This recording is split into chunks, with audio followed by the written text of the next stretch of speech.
Hello, everyone, and welcome to this moment with Roxane. I'm Francine Colangelo, and I'm delighted to host this series. Hello, Roxane. Hello, nice to see you. So we all have the impression that we know you because we've been seeing you around for as long as we've been involved with Mastering Alchemy, but we don't really know you. So my first question would be, what do you like about your life at present? Ooh,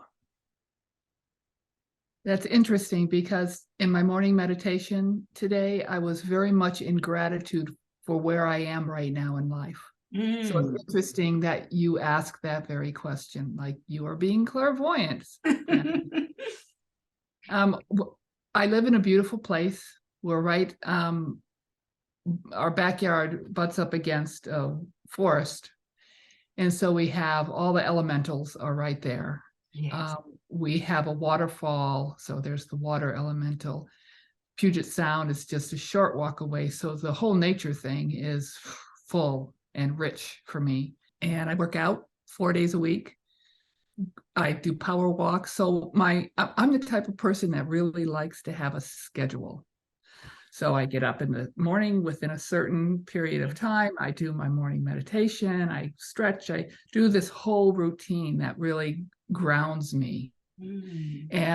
And I have that right now. It's very freeing and known and grounded. And actually, since Vita came on board with Mastering Alchemy, Yes. It's become more that so because she's so brilliant and I'm in the process of being fired, which is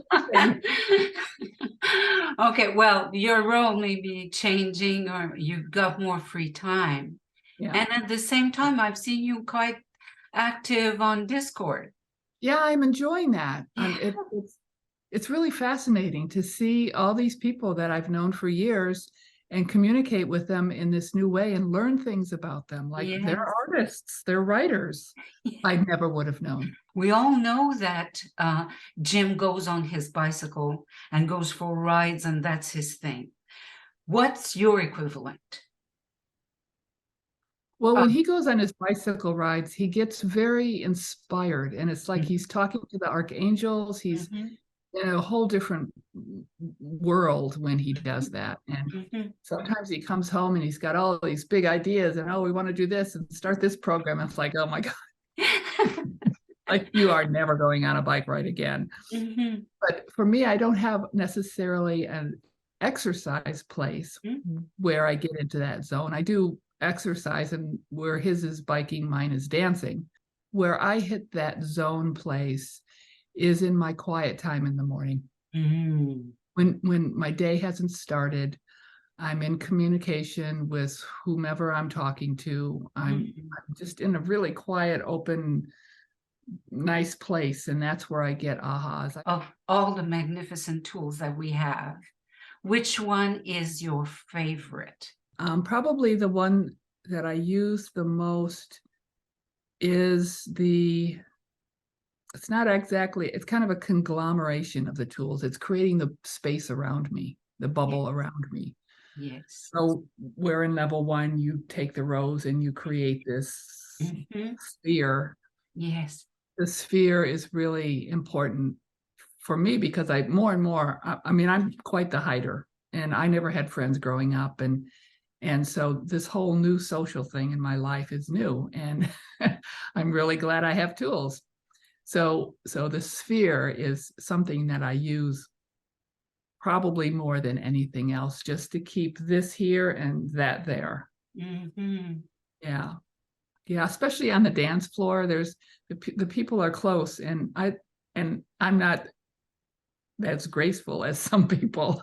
And so I'm flailing around, and having that sphere gives me confidence that I'm not getting into other people's space. So yeah, very interesting. Yeah. it's really, I love this dynamic we're having, because I had written a question about, I remember a while back in one of your conversations with Jim, those Wednesday mornings we all enjoyed, you were talking about a visit to your sister and how you had felt invisible, and that kind of comment had come in that conversation. So I was wondering, do you have any brothers and sisters, and are they interested in your life in MA? I just have two sisters, both younger. The one in that morning conversation is 3 years younger than I am, and she has no clue. She never asks. She's never even seen Jim. She doesn't go online. She's never Googled me or Jim. She's in her own world. Yes. She lives in Southern California. And then the other one lives in Oregon, and she's 4 years younger than I am. And she's been diagnosed with, well, back then it was called emotionally handicapped, she was called. But back then they didn't have labels, and was put in a class with retarded children. Oh. And she hasn't been diagnosed, or she hasn't seen anyone for years and years. So I don't know what her label would be now. And she's pretty non-functional as far as the world out there. She's very happy, but her world is limited. Yeah. She's in her own bubble without the use of a rose. Yes. Before you got involved in Mastering Alchemy, what was your, I'd call it, soul life like? I know it's not a real coined expression, but it describes really what I mean is, like, what would you do for your soul? Did you have, were you interested in esoterics or whatever before there came MA in your life? Well, I was fortunate to have a father who was really into meditation and Edgar Cayce and clairvoyance, and so that was in the house. My mother, on the other hand, was strictly Catholic, so it was kind of a weird situation. But so I grew up with kind of a knowing that there's something else. Yes. And then I was severely bullied when I was a kid. So I never had friends, and I never trusted people. So I pulled in, and I wrote poetry, and I studied psychology young, and I meditated before I knew that's what it was, and spent a lot of time with the elementals before I knew that's what it was. So I'm fortunate in a way that it's always kind of been there, that connection, that, there's something more than humans here. So yeah, it's not like there was a point in my life where I began. It's always been there. That's really interesting. And so when you met Jim, the ground was already fertile for this to unfold. Yeah, I'd left a abusive relationship in the East Coast of the US, Delaware, and just coincidentally came back to California to live with the only people I knew, some friends. And a few months later, he came to the same town and started a school. And I was the first student. Wow. Really? Yeah. The wisdom of the soul organizing all this, from like behind the scene. Yep. So my last question would be, what inspires you?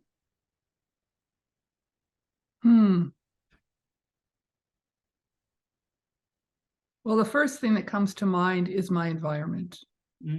All the nature around me inspires me. I'm fed from being in it.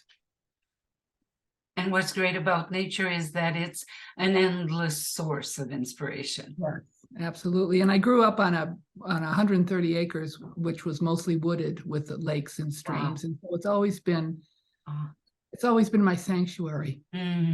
That's a wonderful thing. Well, Roxane, I thank you so much for agreeing to do this interview with me.